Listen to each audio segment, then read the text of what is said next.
നമസ്കാരം. എല്ലാ പ്രേക്ഷകർക്കും ലോകം പോയ വാരത്തിൻ്റെ ഈ അധ്യായത്തിലേക്ക് സ്വാഗതം. യൂറോപ്പിലെങ്ങും പടരുന്ന തീവ്ര വലതുപക്ഷ മുന്നേറ്റം ജർമ്മനിയെയും അസ്വസ്ഥതപ്പെടുത്താൻ തുടങ്ങിയിട്ട് ഏറെ നാളായി. ഭരണകൂടത്തെ വെല്ലുവിളിച്ചും രഹസ്യമായി സമാന്തര സർക്കാർ രൂപീകരിച്ചും പ്രവർത്തിക്കുന്ന തീവ്ര വലതുപക്ഷ പ്രസ്ഥാനമായ സിറ്റിസൺസ് ഓഫ് ദ റീച്ച് അഥവാ റൈഷ് ബുർഗർ പ്രവർത്തകർക്കെതിരെ ശക്തമായ നീക്കമാണ് കഴിഞ്ഞയാഴ്ച പോലീസും സൈന്യവും നടത്തിയത്. ചാൻസലർ ഒലാഫ് ഷോൾസ് ഭരണത്തെ അട്ടിമറിക്കാൻ ശ്രമിച്ച റൈഷ് ബുർഗർ പ്രസ്ഥാനത്തിലെ 25 പേരെ പോലീസ് അറസ്റ്റ് ചെയ്തു. മുൻ സൈനികരും രാജ്യത്തെ സമ്പന്നരും യുവാക്കളും അറസ്റ്റിലായവരിൽ ഉൾപ്പെടുന്നു. അട്ടിമറി ശ്രമത്തിന് പിന്നിൽ റഷ്യയ്ക്ക് പങ്കുണ്ടെന്ന ജർമ്മനിയുടെ ആരോപണത്തെ റഷ്യ നിഷേധിച്ചു.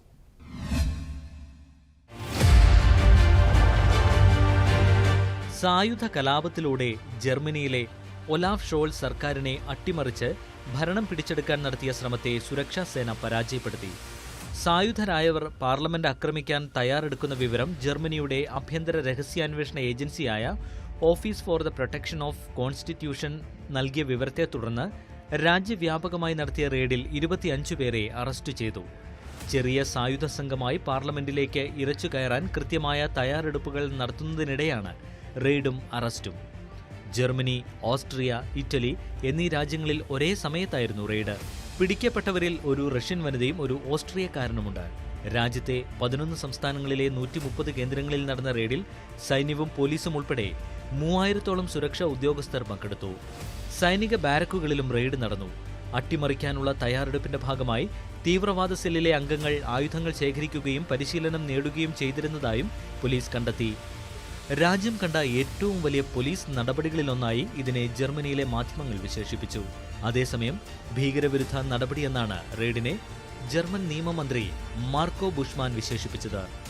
സർക്കാരിനെ അട്ടിമറിക്കാൻ ശ്രമിക്കുന്നവർ ജനാധിപത്യത്തിന്റെ ശത്രുക്കളാണെന്നും ജർമ്മനിക്ക് അതിന്റെ ജനാധിപത്യത്തെ സംരക്ഷിക്കാൻ കഴിയുമെന്നും ജർമ്മൻ ആഭ്യന്തരമന്ത്രി നാൻസി ഫൈസർ പറഞ്ഞു. കുറ്റക്കാർക്കെതിരെ കർശന നടപടി ഉണ്ടാകുമെന്നും അവർ മുന്നറിയിപ്പ് നൽകി. ജർമ്മൻ രാജകുടുംബത്തിലെ അംഗമായ ഹെയ്ൻറിച്ച് 13-ാമനാണ് അട്ടിമറിയുടെ സൂത്രധാരനെന്ന് ജർമ്മൻ ഫെഡറൽ പ്രോസിക്യൂട്ടർമാർ പറഞ്ഞു. റഷ്യൻ പിന്തുണയോടെ ദേശീയ നേതാവായി അവരോധിക്കാൻ ഗൂഢാലോചന നടത്തിയതിന്റെ പേരിൽ ഹെയ്ൻറിച്ചിനെയും അറസ്റ്റ് ചെയ്തു. തീവ്ര വലതു പ്രസ്ഥാനമായ ഓൾട്ടർനേറ്റീവ് ഫോർ ജർമ്മനിയുടെ പാർലമെന്റ് അംഗമായിരുന്ന ജഡ്ജി ബിർജിത് എമ്മും അറസ്റ്റിലായിട്ടുണ്ടെന്ന് പോലീസ് പറഞ്ഞു. ജർമ്മനിയുടെ സ്വത്വം വീണ്ടെടുക്കുക എന്ന ലക്ഷ്യത്തോടെ 2021 നവംബറിൽ രൂപം കൊടുത്ത തീവ്ര വലതുപക്ഷമായ സിറ്റിസൺസ് ഓഫ് ദ റീച്ച് അഥവാ റൈഷ് ബുർഗർ എന്ന സംഘടനയാണ് അട്ടിമറിക്ക് പിന്നിലെന്നും പോലീസ് വ്യക്തമാക്കി. സംഘടനയിൽ 23,000-ഓളം സജീവ പ്രവർത്തകരുണ്ടെന്നാണ് പോലീസിന്റെ നിഗമനം. ഇതിൽ 2,500-ഓളം പേർ സായുധ കലാപത്തിന് ഏത് സമയത്തും സജ്ജരാണെന്നും ഉന്നത പോലീസ് ഉദ്യോഗസ്ഥർ വെളിപ്പെടുത്തി. നിലവിലെ ഭരണ സംവിധാനത്തെ അട്ടിമറിച്ച് 1871-ലെ സെക്കൻഡ് റൈഷ് എന്ന ജർമ്മൻ സാമ്രാജ്യ മാതൃകയിൽ ഭരണകൂടം സ്ഥാപിക്കുകയാണ് സംഘടനയുടെ ലക്ഷ്യം. ഇതിനായി പ്രത്യേക സൈന്യത്തെ രൂപീകരിച്ച് ഹെയ്ൻറിച്ച് 13-ാമനെ സൈനിക വിഭാഗത്തിന്റെ തലവനായും പ്രഖ്യാപിച്ചു. തുടർന്ന് നിഴൽ സർക്കാർ രൂപീകരിക്കുകയും വിദേശകാര്യം, ആരോഗ്യം തുടങ്ങിയ വകുപ്പുകളിലായി കൗൺസിലും ആരംഭിച്ചു. സംഘടനയ്ക്ക് പിന്തുണയുമായി റഷ്യൻ പ്രതിനിധികൾ ജർമ്മനിയിലെത്തിയെന്നും അവരുടെ നിർദ്ദേശപ്രകാരം ഭരണഘടനയ്ക്ക് രൂപം നൽകിയെന്നുമാണ് ജർമ്മൻ പോലീസിന്റെ ആരോപണം. ഇതിനെ തുടർന്ന് റഷ്യയുടെ നീക്കങ്ങൾ കഴിഞ്ഞ കുറേ മാസങ്ങളായി ജർമ്മനി സൂക്ഷ്മമായി നിരീക്ഷിക്കുന്നുണ്ട്. എന്നാൽ ജർമ്മനിക്ക് ആരോപിക്കപ്പെടുന്ന തീവ്ര വലതുപക്ഷ ഗൂഢാലോചനകളിൽ പങ്കില്ലെന്നാണ് റഷ്യൻ ഔദ്യോഗിക വക്താവിന്റെ വിശദീകരണം. ജർമ്മനിയുടെ ആഭ്യന്തര പ്രശ്നം തങ്ങളുടെ തലയിൽ കെട്ടിവെക്കേണ്ട എന്നും റഷ്യ പ്രതികരിച്ചു. സമീപനാളിൽ ജർമ്മനിയിൽ നടന്ന തുടർച്ചയായുള്ള ആക്രമണങ്ങൾക്ക് പിന്നിൽ റൈഷ് ബുർഗർ ആണെന്നാണ് പോലീസിന്റെ വെളിപ്പെടുത്തൽ. കഴിഞ്ഞ ഏപ്രിലിൽ ജർമ്മനിയുടെ ആരോഗ്യമന്ത്രിയെ തട്ടിക്കൊണ്ടുപോകാൻ നടത്തിയ ശ്രമത്തിനു പിന്നിലും സംഘടനയ്ക്ക് പങ്കുള്ളതായി സംശയിക്കുന്നു. കൊറോണ വൈറസുമായി ബന്ധപ്പെട്ട് രാജ്യത്ത് നടപ്പാക്കിയ ലോക്ഡൌണിനെതിരെ പ്രതിഷേധം സംഘടിപ്പിച്ച് കലാപമുണ്ടാക്കാനും റൈഷ് ബുർഗർ ശ്രമിച്ചിരുന്നതായി തെളിവുകൾ ലഭിച്ചു. 1937 മുമ്പുള്ള ജർമ്മനിയുടെ അതിർത്തി വീണ്ടെടുക്കാൻ ലക്ഷ്യമിടുന്ന റൈഷ് ബുർഗർ പ്രസ്ഥാനത്തിന് ഏറ്റവും കൂടുതൽ വേരോട്ടമുള്ളത് ബ്രാൻഡൻബർഗ്, മെക്ലൻബർഗ്, വെസ്റ്റേൺ പോമറേനിയ, ബവേറിയ എന്നീ സംസ്ഥാനങ്ങളിലാണ്. നികുതി അടയ്ക്കാൻ വിമുഖത കാണിക്കുന്ന ഇവർ സ്വന്തം പ്രദേശങ്ങളെ രണ്ടാം ജർമ്മൻ സാമ്രാജ്യം അല്ലെങ്കിൽ ഫ്രീ സ്റ്റേറ്റ് ഓഫ് പ്രഷ്യ എന്നും വിശേഷിപ്പിക്കുന്നു. സ്വന്തമായി പാസ്പോർട്ടും ഡ്രൈവിംഗ് ലൈസൻസും സംഘടന നടപ്പിലാക്കിയിട്ടുണ്ട്. എന്തായാലും വലിയൊരു അട്ടിമറി ശ്രമത്തെ പരാജയപ്പെടുത്തിയതിന്റെ ആശ്വാസത്തിലാണ് ജർമ്മനിയിലെ ഭരണമുന്നണിയായ ട്രാഫിക് ലൈറ്റും ജർമ്മൻ ചാൻസലർ ഒലാഫ് ഷോൾസും.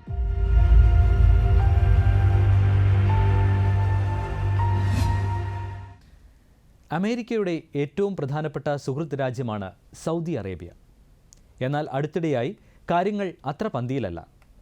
ഇന്ധനത്തെ ചൊല്ലി തുടങ്ങിയ അകൽച്ച പിന്നെ അത് പ്രത്യാരോപണങ്ങളിലേക്ക് വഴി തെളിയിച്ചു.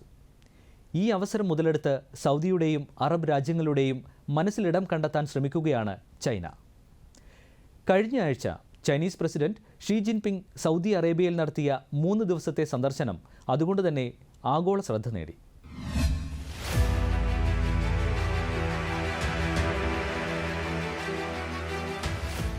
US പ്രസിഡന്റായ ശേഷം ജോ ബൈഡന്റെ ആദ്യ സൗദി അറേബ്യ സന്ദർശനം രാജ്യാന്തര രാഷ്ട്രീയ നിരീക്ഷകരാരും മറക്കില്ല. യുക്രൈൻ യുദ്ധത്തെ തുടർന്ന് റഷ്യയ്ക്കുമേൽ ഏർപ്പെടുത്തിയ ഉപരോധം സൃഷ്ടിച്ച ഇന്ധനക്ഷാമത്തിന് പരിഹാരം തേടിയായിരുന്നു ബൈഡൻ സൗദി സന്ദർശിച്ചത്. എണ്ണ ഉൽപ്പാദനം വർദ്ധിപ്പിക്കണമെന്ന ബൈഡന്റെ ആവശ്യത്തെ സൗദി അറേബ്യ കിരീടാവകാശി മുഹമ്മദ് ബിൻ സൽമാൻ കൈയോടെ നിരസിച്ചു. യുക്രൈൻ വിഷയത്തിൽ സൗദി അറേബ്യ റഷ്യയ്ക്കൊപ്പം നിൽക്കുന്നതും US-ന് തിരിച്ചടിയായി. ബൈഡൻ ഫോൺ വഴി ബന്ധപ്പെടാൻ ശ്രമിച്ചപ്പോഴെല്ലാം സൗദി ഭരണാധികാരി മുഖം തിരിച്ചുവെന്ന വാർത്തയും ഇതിനിടെ പ്രചരിച്ചു. റഷ്യയ്ക്കെതിരായ ഉപരോധം അംഗീകരിക്കുന്നതിൽ നിന്ന് വിട്ടുനിൽക്കുകയും ഒപെക് തീരുമാനങ്ങളിൽ കൂടിയാലോചിക്കേണ്ട പ്രധാന ഊർജ്ജോൽപാദന പങ്കാളിയാണ് മോസ്കോ എന്ന് സൗദി അറേബ്യ ആവർത്തിച്ചു പറഞ്ഞതും ബൈഡന് പ്രഹരമായി. സൗദി അറേബ്യ അമേരിക്ക ഉഭയകക്ഷി ബന്ധങ്ങളിലെ അകൽച്ച മുതലെടുത്ത് ഗൾഫ് അറബ് മേഖലയിൽ സ്വാധീനമുറപ്പിക്കാൻ തക്കം പാർത്തിരുന്ന ചൈനയ്ക്ക് ഇത് അവസരമായി. ചൈനീസ് പ്രസിഡന്റ് ഷീ ജിൻപിങ്ങിന്റെ 3 ദിവസത്തെ സൗദി സന്ദർശനം ഇതിനുള്ള കാൽവയ്പാണെന്നാണ് വിലയിരുത്തൽ. ലോകത്തിലെ രണ്ടാമത്തെ സാമ്പത്തിക ശക്തിയായ ചൈനയുമായുള്ള സഹകരണം അറബ് മേഖലയുടെ ജിയോ പൊളിറ്റിക്കൽ രംഗത്ത് മാറ്റമുണ്ടാക്കുമെന്നാണ് രാജ്യാന്തര നിരീക്ഷകരുടെ അനുമാനം. അമേരിക്കയുടെ ഏറ്റവും വലിയ മധ്യേഷ്യൻ സഖ്യകക്ഷിയായ സൗദി അറേബ്യയുമായി എണ്ണ ഉൽപ്പാദനത്തെ ചൊല്ലിയുള്ള തർക്കം തുടരുന്നതിനിടെ ചൈനീസ് പ്രസിഡന്റിന്റെ സന്ദർശനം ആഗോളതലത്തിൽ വലിയ ചർച്ചയ്ക്കും കാരണമായി. US-മായി ഉടക്കി നിൽക്കുന്ന സാഹചര്യത്തിൽ സൗദി അറേബ്യ ചൈനയുമായും റഷ്യയുമായും കൂടുതൽ അടുക്കുന്നത് മധ്യേഷ്യയിൽ പുതിയ ശാക്തിക ചേരിക്ക് കാരണമായേക്കാം. അതിനു തെളിവാണ് റഷ്യ യുക്രൈൻ യുദ്ധത്തിൽ റഷ്യയ്ക്കൊപ്പം നിൽക്കുന്ന നിലപാടായിരുന്നു ഭൂരിപക്ഷം ഗൾഫ് രാജ്യങ്ങൾക്കും. അമേരിക്ക മറുപക്ഷത്തായപ്പോഴും ഗൾഫ് രാജ്യങ്ങളിൽ നിലപാട് മാറ്റമുണ്ടായില്ല. GCC രാജ്യങ്ങൾ ചൈനയുമായി അടുക്കാൻ മറ്റൊരു പ്രധാന കാരണം ചൈന ലോകത്തെ ഏറ്റവും വലിയ വിപണി ആയതുകൊണ്ടാണ്. ഒരു പകലും 2 രാവുകളും സൗദി തലസ്ഥാനത്തുണ്ടായിരുന്ന ചൈനീസ് പ്രസിഡന്റ് ഷീ ജിൻപിങ്ങിന് തിരക്കിട്ട പരിപാടിയായിരുന്നു. 3 ഉച്ചകോടികളിലാണ് ഷീ പങ്കെടുത്തത്. സൗദി ചൈന ഉച്ചകോടി, GCC ഉച്ചകോടി, അറബ് രാഷ്ട്ര ഉച്ചകോടി എന്നിവയായിരുന്നു അവ 3. ഊർജ്ജസമ്പന്നമായ മധ്യ പൗരസ്ത്യ മേഖലയുമായുള്ള ചരിത്രപരമായ ബന്ധത്തിലെ നാഴികക്കല്ലെന്നാണ് സന്ദർശനവേളയിൽ നടന്ന ചർച്ചകളെ ഷീ ജിൻപിങ് വിശേഷിപ്പിച്ചത്. ഗൾഫ് മേഖലയുടെ സുരക്ഷയും ഊർജ്ജരംഗത്തെ സഹകരണവും അറബ് രാജ്യങ്ങളുമായുള്ള ചൈനയുടെ ബന്ധങ്ങളിൽ വന്ന പുരോഗതിയും ഷീ ജിൻപിങ് പ്രത്യേകം ചൂണ്ടിക്കാട്ടി. സ്വതന്ത്ര പാലസ്തീൻ രാഷ്ട്രത്തെ പിന്തുണയ്ക്കുമെന്ന അറബ് ഉച്ചകോടിയിലെ ചൈനീസ് പ്രസിഡന്റിന്റെ ഉറപ്പ് സമർത്ഥമായ നയതന്ത്ര നീക്കമായാണ് വിലയിരുത്തുന്നത്. ചൈനയുടെ ബെൽറ്റ് ആൻഡ് റോഡ് ഇനിഷ്യേറ്റീവ് പദ്ധതിയുമായി സഹകരിക്കുമെന്ന് അറബ് രാജ്യങ്ങൾ ചൈനയ്ക്കും ഉറപ്പ് നൽകി. ആഗോള വ്യാപാര രംഗത്ത് ഡോളറിന് പകരമായി ചൈനീസ് കറൻസിയായ യുവാനിൽ എണ്ണയും വാതകവും വാങ്ങാൻ ശ്രമിക്കുമെന്ന് ഉച്ചകോടിയിൽ അറബ് രാഷ്ട്രങ്ങളോട് ഷീ ജിൻപിങ് പറഞ്ഞു. നിക്ഷേപ കരാറുകളും ഊർജ്ജ മേഖലയിലെ സഹകരണവും സൗദിക്കും ചൈനയ്ക്കും ഒരുപോലെ നേട്ടമുണ്ടാക്കുന്നവയാണെന്നാണ് പൊതുവായ വിലയിരുത്തൽ. സൗദിയുടെ വിഷൻ 2030 പദ്ധതിക്ക് സഹായങ്ങൾ നൽകുമെന്നും ഷീ ജിൻപിങ് ഉറപ്പു നൽകി. 34 നിക്ഷേപ കരാറുകളിലാണ് ഇരു രാജ്യങ്ങളിലെയും കമ്പനികൾ തമ്മിൽ ഒപ്പുവെച്ചത്. ഏകദേശം 11,000 കോടി റിയാലിൻ്റേതാണ് കരാറുകൾ. അതേസമയം ചൈനയുമായുള്ള സഹകരണം എന്നതിനർത്ഥം അമേരിക്കയുമായി നിസ്സഹകരണമല്ലെന്ന് സൗദി വിദേശകാര്യമന്ത്രി അമീർ ഫൈസൽ ബിൻ ഫർഹാൻ വാർത്താസമ്മേളനത്തിൽ പറഞ്ഞു. ചൈനയും ഗൾഫ് രാജ്യങ്ങളും തമ്മിൽ അടുക്കുന്നതിനെ ജാഗ്രതയോടെ വീക്ഷിക്കുകയാണ് അമേരിക്ക.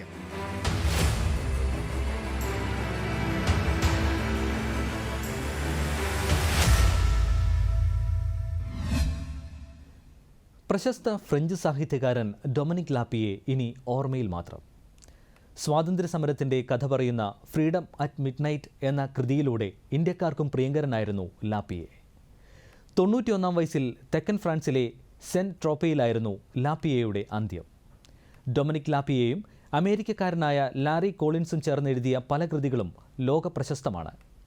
ഭാരതത്തെ ഏറെ സ്നേഹിച്ചിരുന്ന അദ്ദേഹത്തിന് പത്മഭൂഷൺ നൽകി ആദരിച്ചിട്ടുണ്ട്.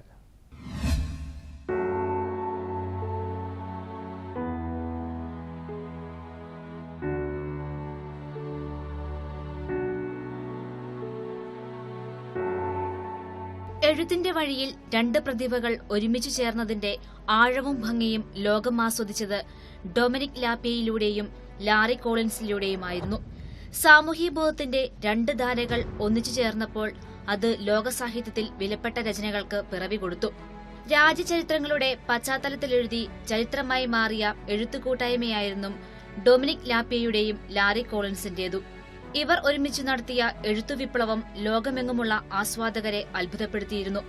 വിരസത കടന്നുവരാതെ ഇരുവരും ഒരുമിച്ചെഴുതിയ രാഷ്ട്രീയ ചരിത്രങ്ങൾ അതേസമയം ആധികാരികവുമായിരുന്നു. 1955 ഇരുവരും എഴുത്തിന്റെ വഴിയിൽ ഒന്നായിത്തീരുന്നത്. ഈ സ്പാനിഷ് ബേണിംഗ് എന്ന കൃതിയിലൂടെയാണ് ലാപ്പിയയും ലാറി കോളിൻസും ആദ്യമായി ഒരുമിക്കുന്നത്. 5 പതിറ്റാണ്ടോളം ആ എഴുത്തുകൂട്ടുകെട്ട് നീണ്ടുപോയി. 2005 ലാറി അന്തരിച്ചു. ഇന്നലെകളിലൂടെ സഞ്ചരിച്ച് കാഴ്ചാനുഭവങ്ങളുടെ സമൃദ്ധി തലമുറകൾക്കായി നൽകിയ ശേഷമാണ് ഇരുവരും മരണത്തിലേക്ക് മടങ്ങിപ്പോയത്. ഫ്രാൻസിലെ ഷതലയോയിൽ 1931 ജൂലൈ 30 ഡൊമിനിക് ലാപ്പിയെ ജനിച്ചത്. അച്ഛൻ നയതന്ത്രജ്ഞനായിരുന്നു. അക്കാരണത്താൽ ലോകത്തിന്റെ വിവിധ ഭാഗങ്ങളിലായിരുന്നു ലാപ്പിയയുടെ ബാല്യകൗമാരങ്ങൾ. 18-ാം വയസ്സിൽ യുഎസിൽ സ്കോളർഷിപ്പോടെ സാമ്പത്തിക ശാസ്ത്രം പഠിച്ചു. 1954 ഫ്രഞ്ച് സൈന്യത്തിന്റെ ഭാഗമായി. ഈ സമയത്താണ് ന്യൂസ് വീക്ക് റിപ്പോർട്ടറായ ലാറി കോളിൻസിനെ കണ്ടുമുട്ടുന്നത്. ഡൊമിനിക് ലാപ്പിയയുടെ മുന്നിൽ ഭൂമിക്ക് അതിരുകൾ ഇല്ലായിരുന്നു. വൈരുദ്ധ്യങ്ങളിലെ ഭംഗിയും ജീവിതങ്ങളുടെ നിനവും കഥനവും മറിഞ്ഞായിരുന്നു ലാപ്പിയെ സഞ്ചരിച്ചുകൊണ്ടിരുന്നത്. എന്നാലും ലാപ്പിയെ ഇഷ്ടപ്പെട്ടുപോയ ചില നഗരങ്ങളുണ്ടായിരുന്നു. അതിൽ ജെറുസലേമും ന്യൂയോർക്കും വാരാണസിയും കൊൽക്കത്തയും ഉണ്ടായിരുന്നു. വാരാണസിയിലെ ജീവിതങ്ങൾ കാത്തുസൂക്ഷിക്കുന്ന ആത്മീയതയും കൊൽക്കത്തയിലെ ചേരികളിലെ ദുഃഖവും ആനന്ദവും അദ്ദേഹം അടുത്തുനിന്നറിഞ്ഞു. 3 വർഷം ലാപ്പിയെ കൊൽക്കത്തയിലെ തെരുവിന്റെ ഭാഗമായി ജീവിച്ചു.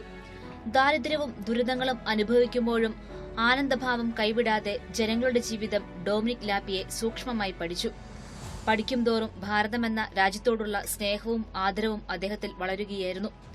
പോളണ്ടുകാരനായ പുരോഹിതനും അമേരിക്കൻ ഡോക്ടറും ബംഗാളി റിക്ഷക്കാരനും ഉൾപ്പെടുന്ന കഥാപാത്രങ്ങളിലൂടെ സഞ്ചരിക്കുന്ന കൊൽക്കത്തയുടെ കഥയാണ് ലാപ്പിയെ എഴുതിയ city of Joy. City of Joy ആദ്യം പ്രസിദ്ധീകരിച്ചത് ഫ്രഞ്ച് ഭാഷയിലായിരുന്നു. അധികം താമസിക്കാതെ പുസ്തകം ബെസ്റ്റ് സെല്ലറായി. അതിനുശേഷമാണ് ഇംഗ്ലീഷിലേക്ക് മൊഴിമാറ്റം നടത്തിയത്. 3 വർഷത്തെ നിരന്തര ഗവേഷണത്തിനു ശേഷമാണ് ഡൊമിനിക് ലാപ്പിയയും ലാറി കോളിൻസും ചേർന്ന് ഫ്രീഡം അറ്റ് മിഡ് നൈറ്റ് എഴുതുന്നത്. ഇന്ത്യയുടെ സ്വാതന്ത്ര്യ സമരത്തിന്റെ ഐതിഹാസിക കഥ പറയുന്നതാണ് കൃതി. ബ്രിട്ടീഷ് ഇന്ത്യയിലെ അവസാനത്തെ വൈസ്രോയി മൗണ്ട് ബാറ്റൻ മുതൽ ഗാന്ധിവധവുമായി ബന്ധപ്പെട്ടവർ വരെ ഇരുവരും നേരിൽ കണ്ടു സംസാരിച്ചിരുന്നു. ഔദ്യോഗിക രേഖകളും ഡയറി കുറിപ്പുകളും ഇന്ത്യയുടെ വിഭജനത്തെപ്പറ്റി എഴുതപ്പെട്ട പുസ്തകങ്ങളും സൂക്ഷ്മതയോടെ അവർ പഠിച്ചു. ലഭിച്ച വിവരങ്ങളുടെ അടിസ്ഥാനത്തിലാണ് 1976 ഫ്രീഡം അറ്റ് മിഡ് നൈറ്റ് പ്രസിദ്ധീകരിച്ചത്. ഇന്ത്യയിലെ എല്ലാ ഭാഷകൾക്കും പുറമെ മറ്റ് ഭാഷകളിലും ഈ കൃതിക്ക് മൊഴിമാറ്റം നടത്തിയിട്ടുണ്ട്. ഫ്രീഡം അറ്റ് മിഡ് നൈറ്റിനു ശേഷം O Jerusalem, is New York burning, fifth horseman എന്നീ രചനകളും നടത്തി. ഡൊമിനിക് ലാപ്പിയെ ഒറ്റയ്ക്ക് ഇന്ത്യൻ പശ്ചാത്തലത്തിൽ എഴുതിയ 1000 സൺസ് എന്ന ഓർമ്മക്കുറിപ്പ് വായനയുടെ വേറിട്ട അനുഭവമാണ് പകരുന്നത്.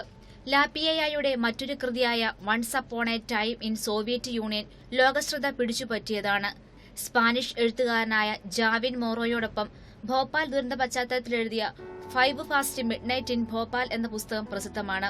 ഈ പുസ്തകത്തിന്റെയും സിറ്റി ഓഫ് ജോയിയുടെയും ലക്ഷക്കണക്കിന് കോപ്പികളാണ് വിറ്റഴിഞ്ഞത്. പുസ്തകങ്ങൾ വിറ്റതിൽ നിന്ന് കിട്ടിയ വലിയ വരുമാനമത്രയും ഇന്ത്യയിലെ ക്ഷയരോഗികളുടെയും കുഷ്ഠരോഗികളുടെയും ചികിത്സയ്ക്കാണ് മനുഷ്യസ്നേഹിയായ ഡൊമിനിക് ലാപ്പിയെ മാറ്റിവച്ചത്. 2008 ഭാരത സർക്കാർ അദ്ദേഹത്തിന് പത്മഭൂഷൺ നൽകി ആദരിച്ചു.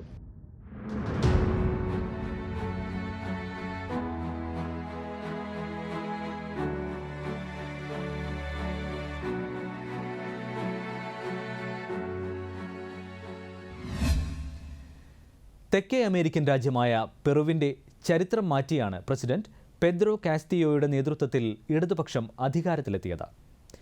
എന്നാൽ അധികാരത്തിലെത്തി 18 മാസം തികയും മുമ്പേ കാസ്റ്റിയോയ്ക്ക് അധികാരം ഒഴിയേണ്ടി വന്നു. പാർലമെന്റിൽ കൊണ്ടുവന്ന ഇംപീച്ച്മെന്റിനെ അതിജീവിക്കാൻ കഴിയാനാകാതെ പെദ്രോ കാസ്റ്റിയോയെ പോലീസ് അറസ്റ്റ് ചെയ്ത് അഴിക്കുള്ളിലാക്കി. അരനൂറ്റാണ്ടിലേറെ നീണ്ട വലതുപക്ഷ ഭരണത്തെ തെരഞ്ഞെടുപ്പിൽ പരാജയപ്പെടുത്തിയാണ് പെദ്രോ കാസ്റ്റിയോ പെറുവിൽ അധികാരത്തിലെത്തിയത്. രാഷ്ട്രീയ അഭയം തേടിയുള്ള കാസ്റ്റിയോയുടെ അഭ്യർത്ഥന പരിഗണിക്കുമെന്ന് മെക്സിക്കോ അറിയിച്ചു.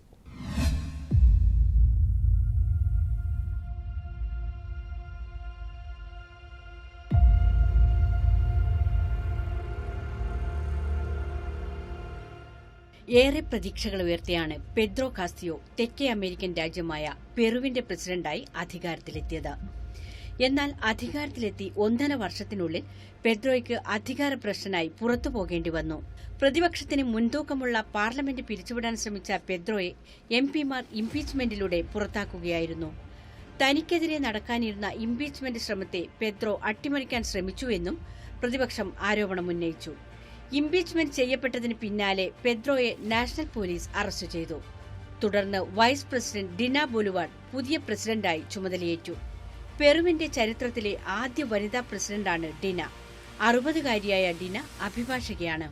ഏറെ കഷ്ടപ്പാടുകൾക്കിടെ ജീവിച്ച ഡിന മറ്റു വീടുകളിൽ പണിയെടുത്താണ് പഠനം പൂർത്തിയാക്കിയത്. 2026 ജൂലൈ വരെ ഡിന ബൊലുവാർഡിന് പെറുവിന്റെ പ്രസിഡന്റായി തുടരാനുള്ള അർഹതയുണ്ട്. 2020 5 ദിവസത്തെ ഇടവേളയിൽ പെറുവിൽ 3 പ്രസിഡന്റുമാരാണ് അധികാരത്തിലെത്തിയത്. 2016 ശേഷം 6ാമത്തെ പ്രസിഡന്റാണ് ഇപ്പോൾ അധികാരത്തിലെത്തിയ ഡിന ബൊലുവാർഡ്.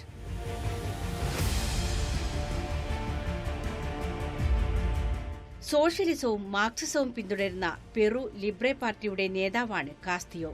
അധികാരത്തിലെത്തിയ നാൾ മുതൽ പെദ്രോ കാസ്റ്റിയോയെ അട്ടിമറിക്കാനുള്ള ശ്രമങ്ങൾ നടന്നുവരുന്നതായി വിമർശനം ഉയർന്നിരുന്നു. 2021 ജൂണിൽ നടന്ന തിരഞ്ഞെടുപ്പിൽ 50.2% വോട്ട് നേടി വലത് പോപ്പുലർ ഫോഴ്സ് പാർട്ടി നേതാവ് കെയ്കോ ഫ്യൂജിമോറിയെ പരാജയപ്പെടുത്തിയാണ് പെദ്രോ പ്രസിഡന്റായത്. 130 അംഗ പാർലമെന്റിൽ കാസ്റ്റിയോയുടെ പാർട്ടിക്ക് ലഭിച്ചത് 37 സീറ്റുകൾ മാത്രമാണ്. ഇക്കാരണത്താൽ വലതുപക്ഷവും സൈന്യവും കാസ്റ്റിയോയ്ക്ക് മുന്നിൽ വലിയ വെല്ലുവിളി ഉയർത്തുമെന്ന് ആശങ്കപ്പെട്ടിരുന്നു. നൊബേൽ സമ്മാന ജേതാവായ മാരിയോ വാഗസ് ലോസയെപ്പോലുള്ള എഴുത്തുകാരും കാസ്റ്റിയോയെ എതിർക്കുന്നുണ്ട്. ജനപിന്തുണയിലും പാർലമെന്റിൽ വൻ ഭൂരിപക്ഷവും ഉണ്ടായിരുന്നിട്ടും ബൊളീവിയയിലെ ഇവാ മൊറാലിസിനെ അട്ടിമറിക്കാൻ അമേരിക്കയുടെ സഹായത്തോടെ കഴിഞ്ഞുവെങ്കിൽ അത്തരമൊരു നീക്കത്തെ ചെറുക്കാൻ പെദ്രോ കാസ്റ്റിയോയ്ക്കും ലിബ്രെ പാർട്ടിക്കും കഴിയില്ലെന്നും വിലയിരുത്തപ്പെടുന്നു. ഇക്കഴിഞ്ഞ ബുധനാഴ്ച ദേശീയ ചാനൽ വഴി രാജ്യത്തെ അഭിസംബോധന ചെയ്തതിന് പിന്നാലെയാണ് നാടകീയ സംഭവങ്ങളുടെ തുടക്കം. പ്രസംഗിക്കുന്നതിനിടെ പെദ്രോ രാജ്യത്ത് കർഫ്യൂ പ്രഖ്യാപിച്ചു. പ്രതിപക്ഷ നിയന്ത്രണത്തിലുള്ള കോൺഗ്രസ് പിരിച്ചുവിടുമെന്നും പകരം അടിയന്തര സർക്കാർ രൂപീകരിക്കുമെന്നും പെദ്രോ പ്രഖ്യാപിച്ചു. ഇതോടെ രാജ്യത്ത് വ്യാപക പ്രതിഷേധം പൊട്ടിപ്പുറപ്പെടുകയായിരുന്നു. പെദ്രോയുടെ നിലപാടിനോട് വിയോജിപ്പ് പ്രകടിപ്പിച്ച് നിരവധി മന്ത്രിമാരും രാജിവെച്ചു. പെദ്രോ രാജ്യത്തെ ഭരണം അട്ടിമറിക്കാൻ ശ്രമിക്കുകയാണെന്ന് അവർ ആരോപിച്ചു. ഇതേ തുടർന്ന് കോൺഗ്രസിലെ അംഗങ്ങൾ ഒത്തുകൂടുകയും ഇംപീച്ച്മെന്റ് പ്രമേയം അവതരിപ്പിക്കുകയുമായിരുന്നു. ശക്തമായ പ്രതിഷേധമുയരുന്ന സാഹചര്യത്തിൽ പെദ്രോയ്ക്ക് അധികാരം പ്രയോഗിക്കാനുള്ള ധാർമ്മിക ഉത്തരവാദിത്തമില്ലെന്ന വാദം ഉന്നയിച്ചാണ് ഇംപീച്ച്മെന്റ് നീക്കം നടത്താൻ എംപിമാർ തയ്യാറായത്. പെറുവിലെ ഭരണഘടന പ്രകാരം പ്രസിഡന്റിനെതിരെ നിയമപരമായ ആരോപണങ്ങൾക്ക് പുറമെ രാഷ്ട്രീയ ആരോപണങ്ങളുടെ അടിസ്ഥാനത്തിലും ഇംപീച്ച് നടപടികൾ കൊണ്ടുവരാൻ അനുമതിയുണ്ട്. 130 അംഗ പാർലമെന്റിലെ 101 പേർ ഇംപീച്ച്മെന്റിന് അനുകൂല വോട്ട് രേഖപ്പെടുത്തിയപ്പോൾ 6 പേർ മാത്രമാണ് എതിർത്തത്. 10 പേർ വോട്ടെടുപ്പിൽ നിന്ന് വിട്ടുനിന്നു. അധികാരമേറ്റ ശേഷം ഇത് 3ാം തവണയാണ് പെദ്രോയ്ക്കെതിരെ ഇംപീച്ച്മെന്റ് നടപടികൾ വരുന്നത്.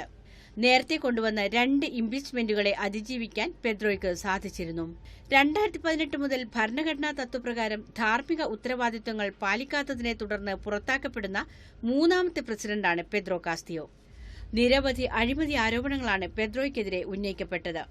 6 കേസന്വേഷണങ്ങൾ നേരിടുന്ന പെദ്രോ 1.5 വർഷത്തിനുള്ളിൽ 5 തവണ ക്യാബിനറ്റ് പുനഃസംഘടിപ്പിച്ചിരുന്നു. ഇന്ധനവിലയോടൊപ്പം അവശ്യ വസ്തുക്കളുടെ വിലക്കയറ്റവും സാധാരണക്കാരുടെ ജീവിതം ദുരിതത്തിലാക്കിയിരുന്നു. പ്രകൃതി സമ്പന്നമായ രാജ്യത്ത് ഇനി പാവപ്പെട്ടവർ ഉണ്ടാകില്ല എന്ന മുദ്രാവാക്യമുയർത്തിയാണ് കാസ്റ്റിയോ തിരഞ്ഞെടുപ്പിനെ നേരിട്ടത്. പക്ഷേ ജനങ്ങൾ നിത്യജീവിതത്തിൽ നേരിട്ടുകൊണ്ടിരുന്ന വിലക്കയറ്റം പിടിച്ചു നിർത്താൻ പെദ്രോയ്ക്ക് കഴിയാത്തത് അദ്ദേഹത്തിന് തിരിച്ചടിയായി. അതിനിടെ പെറു പ്രസിഡന്റായിരുന്ന പെദ്രോ കാസ്റ്റിയോയെ പുറത്താക്കിയതിനെതിരെ ലാറ്റിൻ അമേരിക്കൻ രാജ്യങ്ങൾ പ്രതിഷേധിച്ചു. നവലിബറൽ നയങ്ങൾ ഇഷ്ടപ്പെടുന്ന സമ്പന്നവർഗത്തിന്റെയും അമേരിക്കയുടെയും സഹായത്തോടെ തിരഞ്ഞെടുക്കപ്പെട്ട പ്രസിഡന്റിനെ അധികാരഭ്രഷ്ടനാക്കിയെന്നാണ് Brazil, Argentina, Mexico, Colombia, Chile തുടങ്ങിയ രാജ്യങ്ങളുടെ പ്രതികരണം.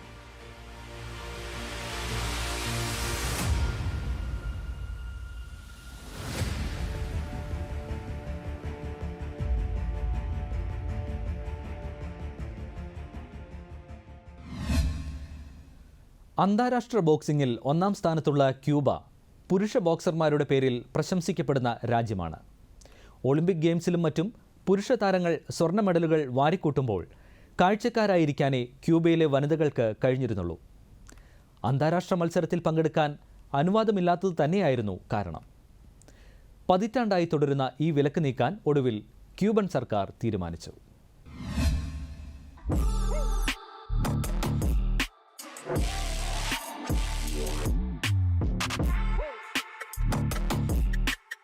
ലോക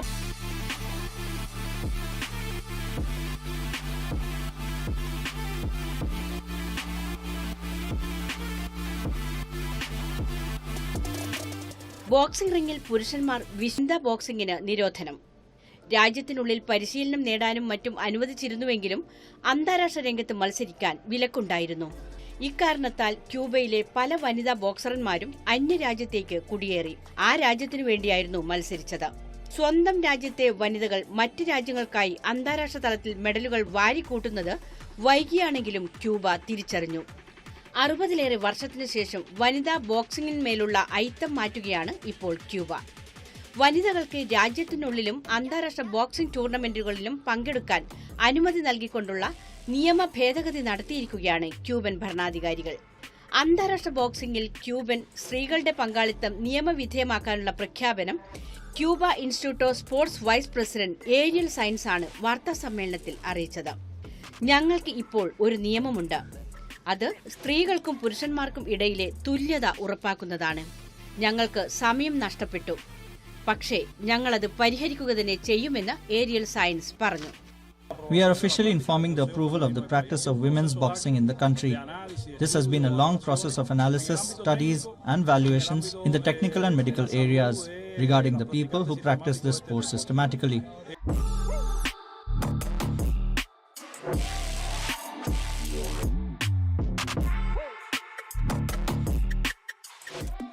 ക്യൂബയിൽ ഇത്രയും നാൾ സ്ത്രീകളെ ബോക്സിംഗിൽ നിന്ന് വിലക്കിയത് എന്തുകൊണ്ടാണെന്ന് അധികൃതർ വ്യക്തമാക്കിയിട്ടില്ല. 1970-ൽ രാജ്യത്ത് നിലവിൽ വന്ന ഫാമിലി കോഡ് അടിമുടി പരിഷ്കരിച്ച് ക്യൂബ സാമൂഹ്യ വിപ്ലവത്തിലേക്ക് ചുവടുമാറിയത് 2 മാസം മുന്നേ ആയിരുന്നു. ഇതിനെ തുടർന്ന് സ്വവർഗ വിവാഹവും വാടക ഗർഭധാരണവും ദത്തെടുക്കലും ക്യൂബയിൽ നിയമവിധേയമാക്കി. കമ്മ്യൂണിസ്റ്റ് വിപ്ലവത്തിന് ശേഷം ക്യൂബയുടെ സാമൂഹ്യ അന്തരീക്ഷത്തിലുണ്ടാകുന്ന ഏറ്റവും വലിയ പരിഷ്കാരങ്ങളിൽ ഒന്നാണ് പുതിയതായി നിലവിൽ വന്ന കുടുംബ നിയമം. സമൂഹത്തിൽ സ്ത്രീകൾക്ക് എല്ലാവിധ സ്വാതന്ത്ര്യം അനുവദിക്കുന്ന നിയമം വന്നതിനു ശേഷമാണ് ബോക്സിംഗിൽ പതിറ്റാണ്ടായി തുടർന്നുപോന്ന വിലക്കൊഴിവാക്കാൻ ക്യൂബൻ ഭരണകൂടം തയ്യാറായതെന്നും റിപ്പോർട്ടുണ്ട്. 2009-ലാണ് അന്താരാഷ്ട്ര ഒളിമ്പിക് കമ്മിറ്റി സ്ത്രീകൾക്ക് ബോക്സിംഗിൽ മത്സരിക്കാമെന്ന് പ്രഖ്യാപിച്ചത്. 3 വർഷത്തിനു ശേഷം വനിതാ ബോക്സർമാർ 2012-ലെ ലണ്ടൻ ഗെയിംസിലും പിന്നീട് 2016-ൽ റിയോ ഡി ജനീറോയിലും 2020-ൽ ടോക്കിയോയിലും മത്സരിച്ചു. ഇന്റർനാഷണൽ ബോക്സിംഗ് അസോസിയേഷനുമായി പങ്കാളിത്തമുള്ള 202 രാജ്യങ്ങളിൽ വനിതാ ബോക്സിംഗ് പരിശീലിക്കാത്ത ചുരുക്കം രാജ്യങ്ങളിലൊന്നാണ് ക്യൂബ. അതേസമയം രാജ്യത്തെ സ്ത്രീകൾക്ക് ഗുസ്തി, ഭാരോദ്വഹനം, കരാട്ടെ, തായ്ക്വോണ്ടോ, ജൂഡോ എന്നിവയിൽ പങ്കെടുക്കാൻ അനുവാദമുണ്ടായിരുന്നു. അന്താരാഷ്ട്ര തലത്തിൽ മത്സരിക്കാൻ ആഗ്രഹിക്കുന്ന വനിതകൾ രാജ്യം വിടുകയെ നിവൃത്തിയുണ്ടായിരുന്നുള്ളൂ. എന്തായാലും വിലക്ക് ഒഴിവാക്കിയതോടെ ക്യൂബയിലെ വനിതാ ബോക്സിംഗ് പരിശീലന കേന്ദ്രങ്ങൾക്ക് പുത്തൻ ഉണർവാണ് നൽകിയിരിക്കുന്നത്.